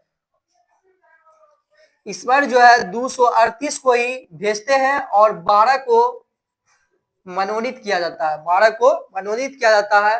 तो चलिए अब आगे चलते हैं। आपको समझा दिए संसदीय शासन व्यवस्था के बारे में, आपको हम बता दिए। आप चलते हैं 21 नंबर प्रश्न की ओर। निम्न में से कौन नगर निगम के आय का स्रोत नहीं है? तो देखिए मकान कर यह तो नहीं होगा। किस प्रकार से नहीं होगा? क्योंकि यह नगर निगम के आय का स्रोत नहीं है। देखिए इस प्रश्न का उत्तर जानने से पहले यह जान लीजिए कि ऐसे भी हम इसके बारे में आपको पहले भी बता चुके हैं कि नगरीय शासन व्यवस्था जो है यह 74वां संशोधन 1992 में लाया गया था और इसका उल्लेख 12वीं अनुसूची में, संविधान के 12वीं अनुसूची में इसका उल्लेख किया गया है। किसका? नगर निगम का उल्लेख किया गया है। नगरीय शासन व्यवस्था जो है इसके भी 3 अंग होते हैं। कितने? 3 अंग होते हैं। त्रिस्तरीय व्यवस्था है। एक हो गया आपका नगर पंचायत। नगरीय शासन व्यवस्था जो है, नगरीय व्यवस्था जो है इसको भी 3 भागों में बांटा गया है। एक हो गया आपका नगर पंचायत। क्या हो गया? नगर पंचायत। दूसरा हो गया आपका नगर परिषद और तीसरा हो गया आपका नगर निगम। नगरीय शासन व्यवस्था 74वां संशोधन 1992 में लाया गया था और इसको तीन भागों में बांटा गया है। नगर पंचायत, नगर परिषद, नगर निगम। और नगर निगम के प्रधान को हम महापौर कहते हैं। महापौर कहते हैं। क्या कहते हैं? महापौर कहते हैं। और इसको महापौर के अलावा मेयर के नाम से भी जानते हैं। मेयर के नाम से भी जानते हैं। और इस प्रकार इसका जो कर है आयकर, मकान, निम्नलिखित में से कौन नगर निगम के आय का स्रोत नहीं है? तो ऑप्शन नंबर ए मकान कर, ऑप्शन नंबर सी जल कर, ऑप्शन नंबर डी शौचालय कर। यह तीनों नहीं होगा। तो इसका कर, यह तीनों जो है नगर निगम का आय का स्रोत है। यहाँ पे पूछा क्या जा रहा है? निम्न में से कौन नगर निगम के आय का स्रोत नहीं है? तो देखिए आयकर, आयकर क्या हो जाएगा आपका? सही हो जाएगा। यह तीनों आपका गलत हो जाएगा। आयकर क्या होता है? आप जीएसटी का नाम सुने होंगे। जीएसटी क्या साथियों? जीएसटी, जीएसटी का नाम सुने होंगे आप। जीएसटी को जो है शॉर्ट में जीएसटी कहते हैं, लेकिन इसको लॉन्ग में क्या कहते हैं? Good service tax. Good service tax क्या कहते हैं? गुड सर्विस टैक्स इसको कहते हैं। गुड सर्विस टैक्स इसको कहते हैं, शॉर्ट में जीएसटी कहते हैं और इसी को आयकर कहते हैं। और इस पर जो है किसका हक होता है? इस पर केंद्र सरकार का हक होता है। किसका हक होता है? केंद्र सरकार का हक होता है। और यहाँ पे पूछा जा रहा है निम्नलिखित में से कौन नगर निगम का आय का स्रोत नहीं है? इस प्रकार से इसका आंसर बी सही हो जाएगा, आयकर। इसमें नगर निगम का कोई हक नहीं होता है। इस प्रकार से यह सही हो जाएगा। आप देखते हैं 22 नंबर प्रश्न की ओर। निम्न में से कौन पंचायत की व्यवस्थापिका सभा है? निम्न में से कौन पंचायत की व्यवस्थापिका सभा है? तो आपको पहले भी बता चुके हैं। ग्राम पंचायत में जो है 4 अंगों में बांटा गया। कितने अंग में? 4 अंग में। मुखिया हो गया, ग्राम सभा हो गया, ग्राम रक्षा दल हो गया और ग्राम कचहरी हो गया। ग्राम सभा में जो है व्यवस्थापिका होती है। कौन होती है? व्यवस्थापिका होता है या होती है। उसका काम क्या होता है? गांव में व्यवस्था करना, कोई भी चीज का कमी हो तो उसकी सूचना देना सरकार को और उस पर व्यवस्था करना, निर्णय लेना किसका काम होता है? व्यवस्थापिका का। और यह किसमें गठन किया जाता है? ग्राम सभा में इसका गठन किया जाता है सरकार के द्वारा। किसके द्वारा? सरकार के द्वारा। इस प्रकार से 22 का ऑप्शन नंबर ए सही हो जाएगा आपका, ग्राम सभा।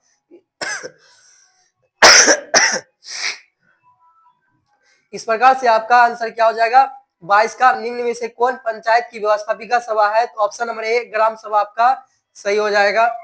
अब चलते हैं दोस्तों अगली प्रश्न की ओर, 23 नंबर की ओर।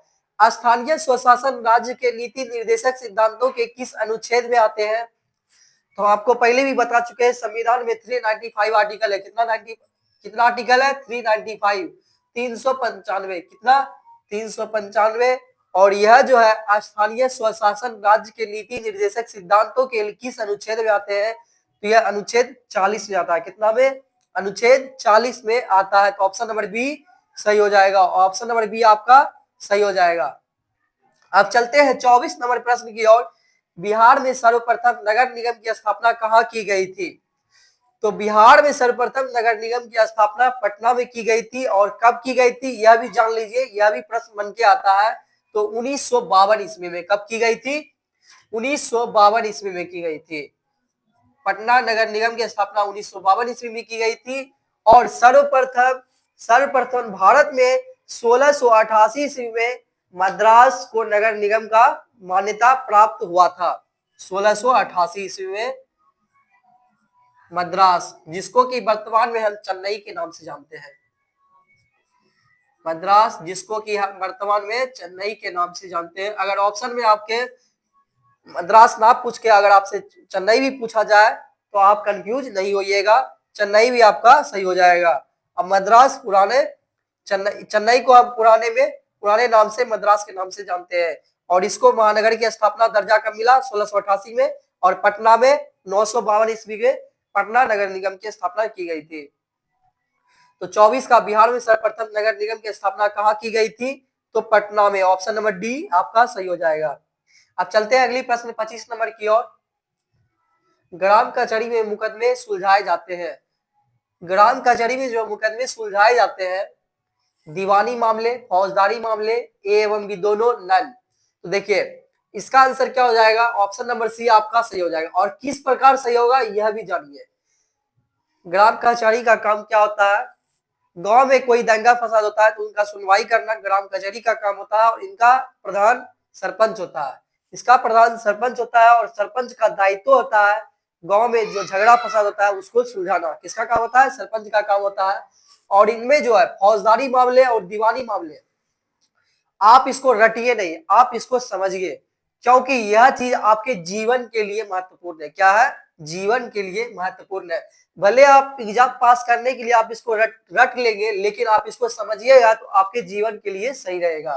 देखिए ग्राम कचहरी का प्रधान आपको समझा चुके हैं कि सरपंच होता है, और इनमें जो इनका मुकदमे सुलझाए जाते हैं, ए एवं बी, ऑप्शन नंबर सी आपका सही हो जाएगा। अब यह समझिए कि ऑप्शन नंबर ए और बी किस प्रकार से होगा।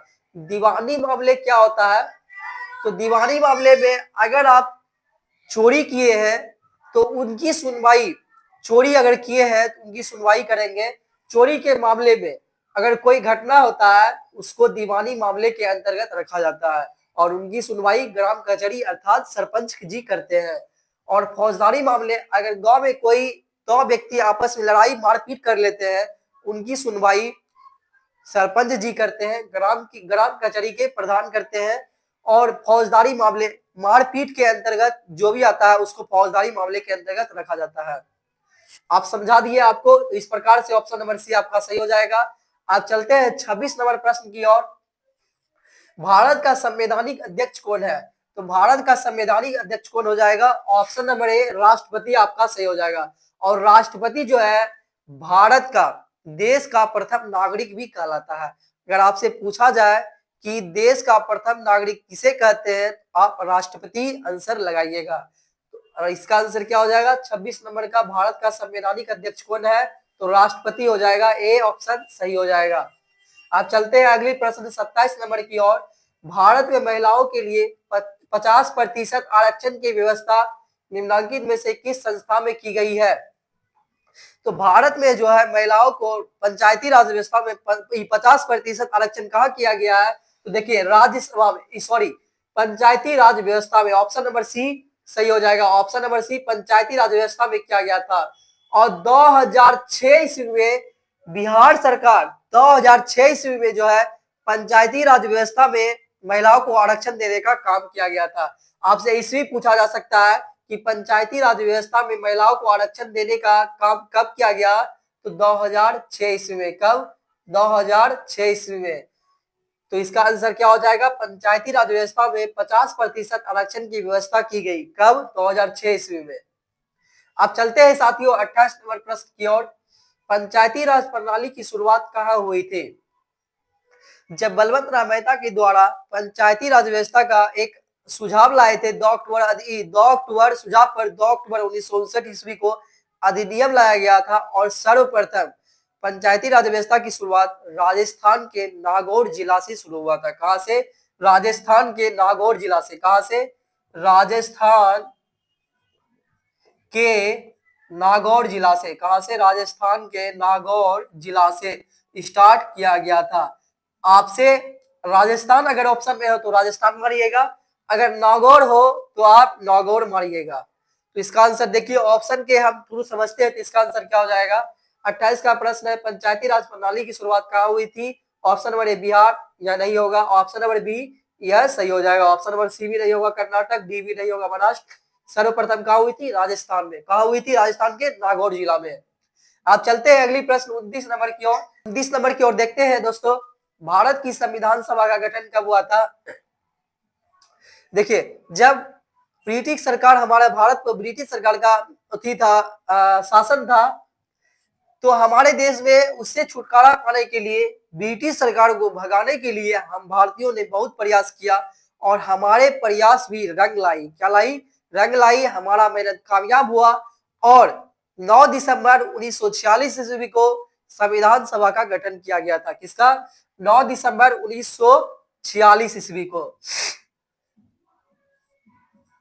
9 दिसंबर 1946 ईस्वी को संविधान सभा का गठन किया गया था और संविधान बनने में 2 वर्ष 11 महीना 18 दिन लगा था। कितना दिन? 2 वर्ष 11 महीना 18 दिन लगा था। और 1949 ईस्वी, कब? 1949 ईस्वी बनकर तैयार हो गया था। कब? 26 नवंबर। कब दो साथियों? 26 नवंबर को बनकर तैयार हो गया था 1949 ईस्वी को। और 26 जनवरी 1950 ईस्वी को इसको लागू कर दिया गया। कब?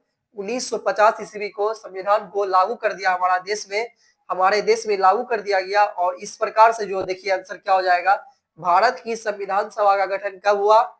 1946 ईस्वी में। ऑप्शन नंबर ए आपका सही हो जाएगा। अगर आपसे पूछा जाए कि संविधान हमारे देश में लागू कब किया गया था? 26 जनवरी 1950 ईस्वी को लागू कर दिया गया था। यहाँ पूछा जा रहा है गठन कब हुआ था, तो इस प्रकार 1946 सही हो जाएगा। अब देखते हैं 30 नंबर प्रश्न की ओर। जिला परिषद का कार्यकाल कितने वर्ष का होता है?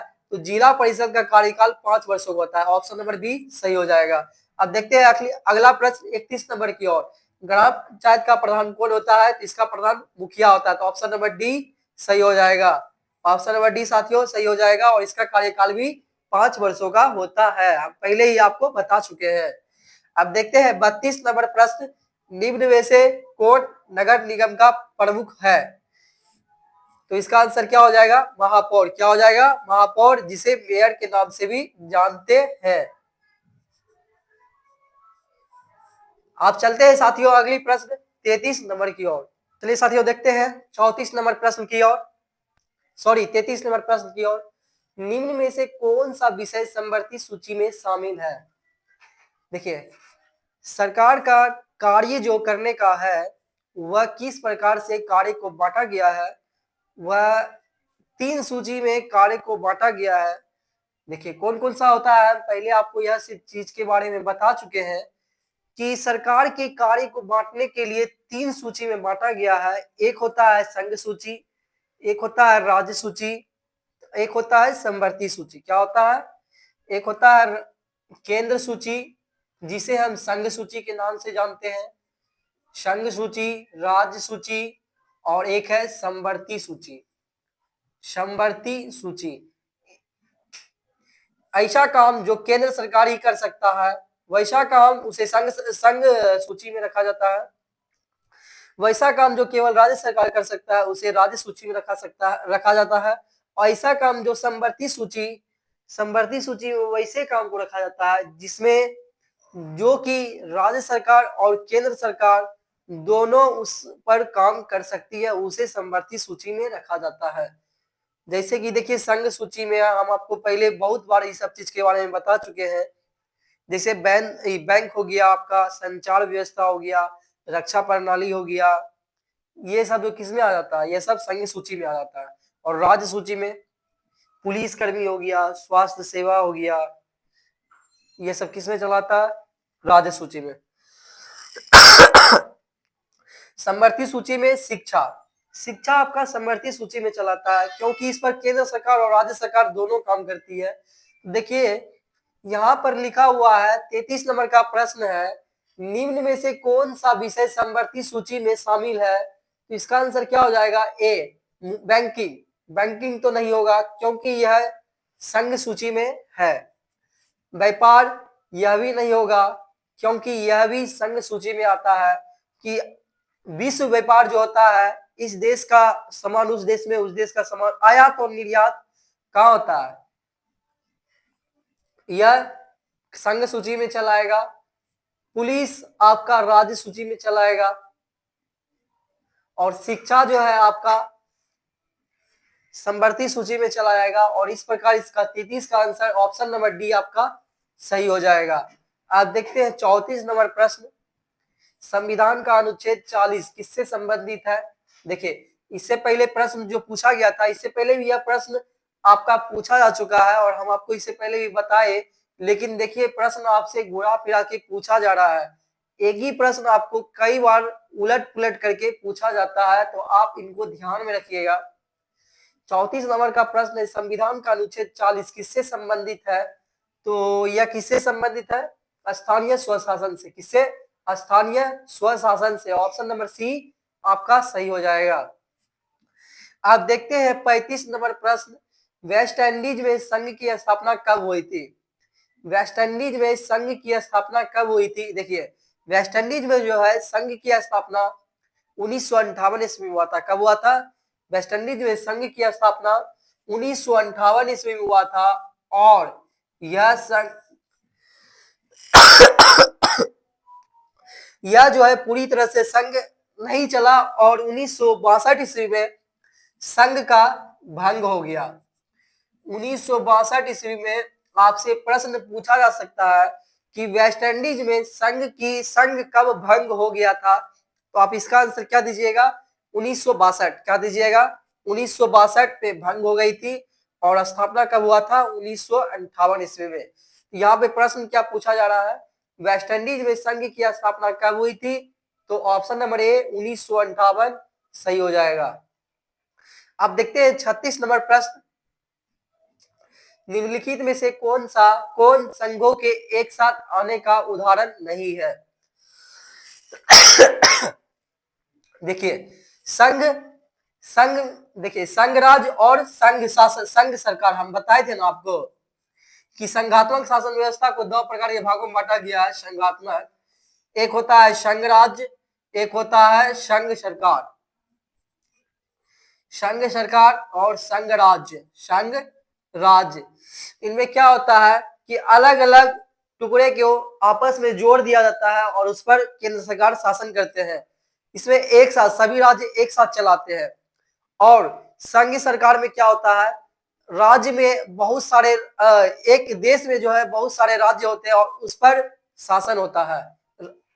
तो देखिए, यहाँ पे प्रश्न लिखा हुआ है, निम्नलिखित में से कौन संघों के एक साथ आने का उदाहरण नहीं है? पूछा जा रहा है, उदाहरण नहीं है, एक साथ आने का उदाहरण नहीं है। इसका आंसर क्या हो जाएगा? भारत। भारत जो है अलग अलग राज्यों में विभाजित है। क्या है? भारत अलग अलग राज्यों में विभाजित है और 28 राज्यों मिल करके एक भारत देश का निर्माण होता है। एक भारत देश का निर्माण होता है जो कि एक साथ नहीं है, अलग अलग राज्यों में विभाजित है। तो इसका आंसर क्या हो जाएगा? ऑप्शन नंबर ए भारत सही हो जाएगा।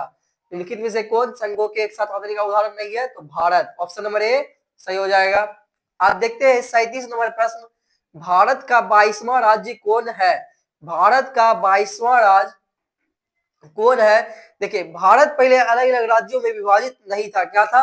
भारत पहले अलग अलग राज्यों का दर्जा नहीं दिया गया था और धीरे धीरे जो है धीरे धीरे भाषा के आधार पर सभी राज्यों को राज्य का गठन किया गया। धीरे धीरे राज्यों को गठन किया गया भाषा के आधार पर। और यहाँ पे प्रश्न आपसे पूछा जा रहा है कि भारत का 22वां राज्य कौन है? तो भारत का 22वां राज्य, देखिए, भारत का प्रथम राज्य आंध्र प्रदेश था। क्या था? भारत का प्रथम राज्य आंध्र प्रदेश था। भाषा के आधार पर आंध्र प्रदेश का गठन किया गया था। उसके बाद सभी क्षेत्र के लोग जो है अपने अपने भाषा के आधार पे राज्य का मांग करने लगे, तो उनको जो है भाषा के आधार पे राज्य का धीरे धीरे दर्जा दिया गया। उसी प्रकार से है भारत का 22वां राज्य किसको दर्जा दिया गया था? 22वां राज्य के रूप में सिक्किम को। ऑप्शन नंबर सी 37 का भारत का 22वां राज्य कौन है? 37, सिक्किम। 37 का सी ऑप्शन सही हो जाएगा, सिक्किम। अब देखते हैं 38 नंबर प्रश्न में क्या है, मुद्रा बैंकिंग संचार जैसे मामले किस सूची में रखे गए हैं? मुद्रा बैंकिंग संचार जैसे मामले किस सूची में रखे गए हैं? तो यह जो है किस सूची में रखा गया है? यह सब संघ सूची में रखा जाता है जिस पर कि केंद्र सरकार ही इन पर काम कर सकती है। इसका आंसर क्या हो जाएगा? ऑप्शन नंबर ए संघ सूची। ऑप्शन नंबर ए संघ सूची। इस सब के बारे में डिटेल में हम पहले ही आपको बता चुके हैं, तो हम यहाँ पे आपको विस्तार से नहीं बताएंगे और इस सब के बारे में आपको पहले ही बता चुके हैं। अब चलते हैं 39 नंबर प्रश्न की ओर। संविधान की 12वीं अनुसूची का संबंध किससे है? देखिए, संविधान का 12वीं अनुसूची का संबंध किससे है? तो नगरीय शासन से। किससे है? नगरीय शासन से संबंधित है। किससे है? नगरीय शासन से। 74वां संशोधन 1992 में नगरीय शासन व्यवस्था का अधिनियम लाया गया था और यह जो है इसका चर्चा अनुसूची 12 में किया गया है। अनुसूची 11 में पंचायती राज व्यवस्था का चर्चा किया गया है। तो इसका आंसर क्या हो जाएगा? 39 का प्रश्न है, संविधान की 12वीं अनुसूची का संबंध किससे है? तो नगर पालिका का कार्य क्षेत्र, यह आपका सही हो जाएगा। मौलिक अधिकार, यह गलत हो जाएगा। राज्य के नीति तत्व, यह भी गलत हो जाएगा। नगर निगम के आय स्रोत, यह भी आपका गलत हो जाएगा। तो क्या हो जाएगा? ऑप्शन नंबर ए, नगर पालिका का कार्य क्षेत्र आपका सही हो जाएगा। आप देखते हैं अगला प्रश्न 40 नंबर की ओर। हिंदी के अलावा अन्य कितने भाषाओं को संविधान द्वारा अनुसूचित भाषा के रूप में मान्यता प्राप्त है? देखिए, संविधान के 8वीं अनुसूची में हम आपको पहले कई बार बता चुके हैं कि भारत के संविधान में 395 आर्टिकल है, 12 अनुसूची है और 22 भाग है। 22 भाग, 12 जो है अनुसूची है और आर्टिकल है कितना? 395 आर्टिकल है, 395। तो आप इनको याद रखिएगा। और संविधान की 8वीं अनुसूची में भाषा को दर्जा दिया गया, कितने भाषा को? 22 भाषा को। 22 भाषा को संविधान की 8वीं अनुसूची में दर्जा दिया गया है। यहाँ पे प्रश्न आपसे पूछा जा रहा है, हिंदी के अलावा अन्य कितनी भाषा को संविधान द्वारा अनुसूचित भाषा के रूप में मान्यता प्राप्त है? हिंदी को छोड़ के 22 भाषा को मान्यता प्राप्त है और हिंदी यहाँ पे पूछा जा रहा है, छोड़ की कितनी भाषा हो जाएगा? 21 भाषा हो जाएगा। तो इसका आंसर क्या हो जाएगा आपका? ऑप्शन नंबर बी आपका सही हो जाएगा। 40 का ऑप्शन नंबर बी। आप चलते हैं 41 नंबर प्रश्न की ओर। निम्न में से कहा एकात्मक शासन व्यवस्था है? तो देखिए, शासन व्यवस्था को दो प्रकार से बांटा गया है, एकात्मक शासन व्यवस्था, संघात्मक शासन व्यवस्था। एकात्मक में क्या होता है? जिसमें कि जनता डायरेक्ट अपनी सरकार को चुनता है, उसे एकात्मक शासन व्यवस्था कहते हैं। और यह इंग्लैंड में, जिसको यूनाइटेड किंगडम के नाम से हम जानते हैं, ब्रिटेन के नाम से जानते हैं, जिसको कि हम लोग अंग्रेजुआ बोलते हैं। क्या बोलते हैं? अंग्रेजुआ बोलते हैं। उसी को हम क्या जानते हैं? ब्रिटेन के नाम से जानते हैं। और वहां पे एकात्मक शासन व्यवस्था है। लेकिन संघात्मक शासन व्यवस्था क्या होता है? जिसमें कि केंद्र और राज्य दोनों का क्या होता है? वर्चस्व होता है। दोनों देश को संभालते, देश को विकासशील बनाने के लिए दोनों का भूमिका होता है। वह जो किसमें आता है? वह संघात्मक शासन व्यवस्था में होता है, जिसमें केंद्र और राज्य दोनों मिलकर देश को चलाते हैं। उसे संघात्मक शासन व्यवस्था में रखा जाता है। किसमें रखा जाता है? संघात्मक शासन व्यवस्था में रखा जाता है। किसमें रखा जाता है? संघात्मक शासन व्यवस्था में। तो देखिए, 41 का प्रश्न है, निम्न में से कहा एकात्मक शासन व्यवस्था है? ऑप्शन नंबर बी आपका। ये देखिए, भारत में संघात्मक शासन व्यवस्था है, ऑस्ट्रेलिया में भी संघात्मक शासन व्यवस्था है, संयुक्त राज्य अमेरिका में भी संघात्मक शासन व्यवस्था है। लेकिन यह राज्य को एक करके शासन किया जाता है, संघ राज्य का व्यवस्था है। यहाँ पे संघात्मक शासन व्यवस्था में ही संघ सरकार और संघ राज्य आता है। आप यह चीज याद रखिएगा। अगर एकात्मक शासन व्यवस्था इंग्लैंड में हो जाएगा। क्या हो जाएगा? इंग्लैंड हो जाएगा। आप चलते हैं 42 नंबर प्रश्न की ओर। निम्न में से किसकी नियुक्ति राज्य सरकार करती है? राज्य सरकार निम्नलिखित में से किसकी नियुक्ति करता है? महापौर, यह नगर निगम का प्रधान होता है, यह नहीं होगा। मुखिया, यह नगर पंचायत का प्रधान होगा, यह भी नहीं होगा, क्योंकि इनका चुनाव होता है। इनमें से सभी, अब तो डी होगा नहीं आपका। अब आपके सामने क्या बच गया? नगर आयुक्त। तो यह आपका सही हो जाएगा। ऑप्शन नंबर सी आपका सही हो जाएगा। 42 का ऑप्शन नंबर सी, नगर आयुक्त। निम्न में से किसकी नियुक्ति राज्य सरकार करती है? नगर आयुक्त की। किसकी? नगर आयुक्त की। अब चलते हैं 43 नंबर प्रश्न। कार्यपालक पदाधिकारी की नियुक्ति कहाँ की जाती है? तो कार्यपालक पदाधिकारी की नियुक्ति नगर परिषद में की जाती है। कहाँ की जाती है? नगर परिषद में की जाती है। नगरीय शासन व्यवस्था में 3 अंग होते हैं, एक नगर पंचायत, नगर परिषद और नगर निगम। तो कार्यपालक पदाधिकारी की नियुक्ति कहाँ की जाती है? नगर परिषद में। तो ऑप्शन नंबर डी आपका सही हो जाएगा। 44 प्रश्न है, लोकतांत्रिक विकेंद्रीकरण का सुझाव निम्न में से किसने दिया? लोकतांत्रिक विकेंद्रीकरण जैसे कि हम आप देखते हैं, पंचायती राज व्यवस्था के बारे में पढ़े, नगरीय शासन व्यवस्था के बारे में पढ़े। इसको व्यवस्था किस प्रकार से गांव विकसित होगा, किस प्रकार से गांव से नगर व्यवस्थित स्थापित किया जाएगा, इसकी विकेंद्रीकरण के अंतर्गत आता है। और इसका सुझाव कौन दिए थे? बलवंत राय मेहता समिति। बलवंत राय मेहता दिए थे और इनकी सुझाव पर समिति बनाई गई थी जिसको बलवंत राय मेहता समिति कहते हैं। तो ऑप्शन नंबर ए आपका सही हो जाएगा। 44 का लोकतांत्रिक विकेंद्रीकरण का सुझाव निम्न में से किसने दिए थे? बलवंत राय मेहता समिति ने। और कब दिए थे? 2 अक्टूबर 1959 ईस्वी को। अब देखते हैं 45 नंबर का प्रश्न क्या है। कौन सा संवैधानिक संशोधन नगरीय शासन स्वशासन से संबंधित है? कौन सा संवैधानिक संशोधन नगरीय स्थानीय स्वशासन से संबंधित है? तो कौन सा? तो हम आपको कई बार बताया कि नगरीय जो है, नगरीय शासन व्यवस्था जो है 74वां संशोधन 1992 में इसको शामिल किया गया था। कब? 74वां संशोधन 1992 में इसको लाया गया था। तो इसका आंसर क्या हो जाएगा? ऑप्शन नंबर बी 74वां संशोधन। 45 का ऑप्शन नंबर बी आपका सही हो जाएगा। अब देखते हैं 46 नंबर प्रश्न। किस देश में संघात्मक शासन व्यवस्था नहीं है? तो किस देश में संघात्मक शासन व्यवस्था नहीं है? तो देखिए, संघात्मक शासन व्यवस्था जहां केंद्र और राज्य दोनों मिलकर देश का कार्य करती है वह संघात्मक शासन व्यवस्था में आता है।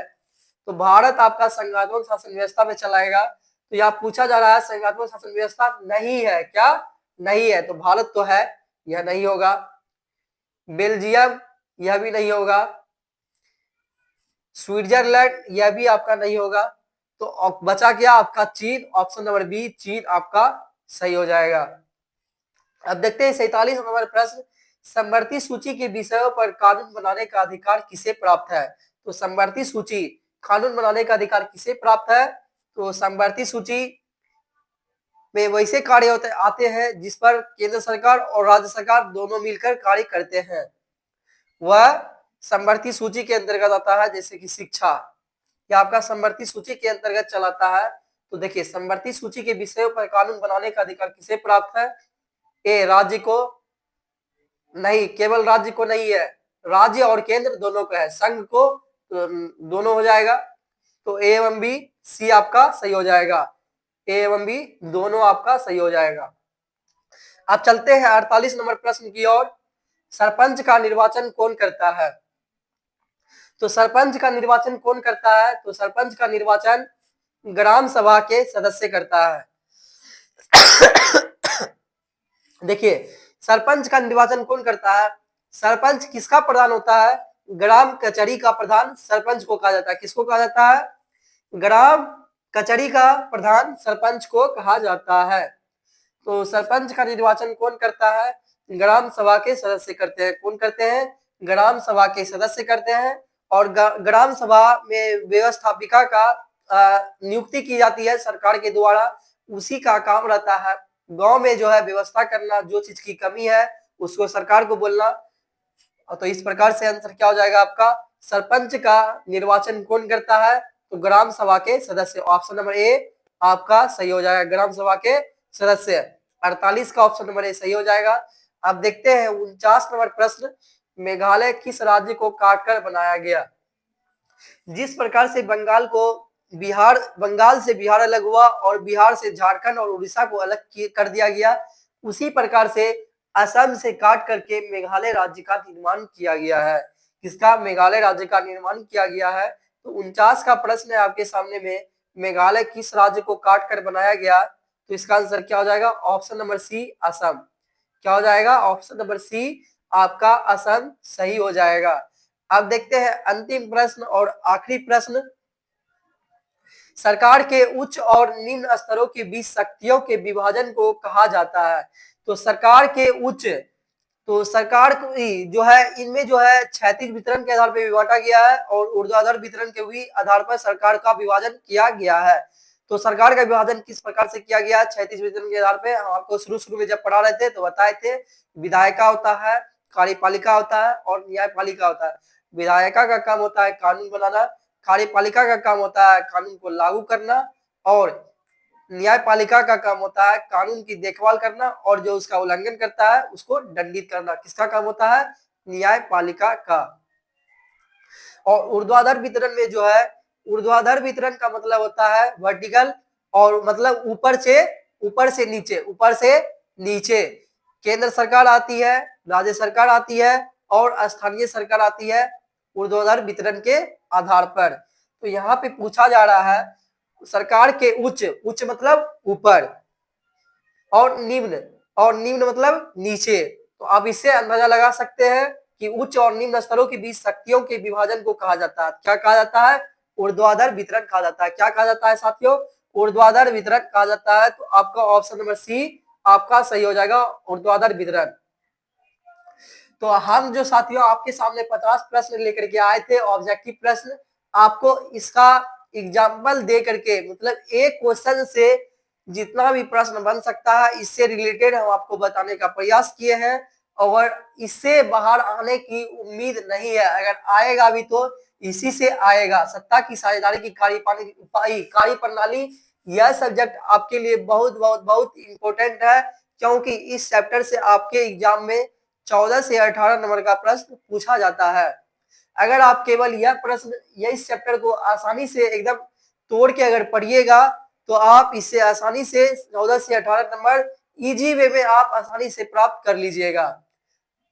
आप इतना ऑब्जेक्टिव कर लीजिए और आपके एग्जाम में इससे बाहर एक भी ऑब्जेक्टिव नहीं आएगा, यह उम्मीद आप लगा सकते हैं।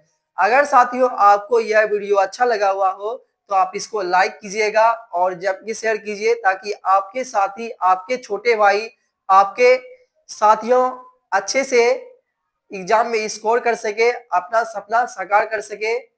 अगर चैनल पर पहली बार आए हुए होंगे तो चैनल को सब्सक्राइब कर लीजिएगा, ताकि मेरा भी हौसला बना रहे और हम आपको लगातार वीडियो देते रहे। Thank you.